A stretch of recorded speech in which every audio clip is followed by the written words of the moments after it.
સુરત જિલ્લાના કેવડી ખાતે મુખ્યમંત્રી ભૂપેન્દ્ર પટેલના હસ્તે ₹711 કરોડની તાપી કરજણ લિંક પાઇપલાઇન ઉદ્વહન સિંચાઈ યોજનાનું લોકાર્પણ કરવામાં આવ્યું છે.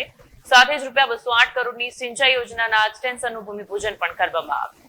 સુરત જિલ્લાના કેવડી ખાતે મુખ્યમંત્રી ભૂપેન્દ્ર પટેલના હસ્તે ₹711 કરોડની તાપી કરજણ લિંક પાઇપલાઇન ઉદ્વહન સિંચાઈ યોજનાનું લોકાર્પણ કરવામાં આવ્યું. સાથે જ ₹208 કરોડની સિંચાઈ યોજનાના એક્સટેન્શનનું ભૂમિપૂજન પણ કરવામાં આવ્યું.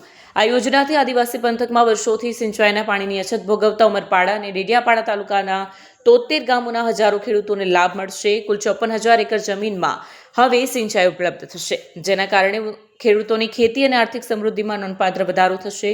આ પ્રસંગે રાજ્યમંત્રી કનુભાઈ દેસાઈ, આદિજાતિ વિકાસ મંત્રી નરેશભાઈ પટેલ, જળસંપત્તિ રાજ્યકક્ષા મંત્રી ઈશ્વર પટેલ, સુરત જિલ્લા પંચાયતના પ્રમુખ ભાવિનીબેન પટેલ, નર્મદા જિલ્લા પંચાયતના પ્રમુખ ભીમસિંહ તડવી, સાંસદો, ધારાસભ્યો અને સુરત નર્મદા જિલ્લાના મોટી સંખ્યામાં ખેડૂતો લાભાર્થીઓ ઉપસ્થિત રહ્યા હતા.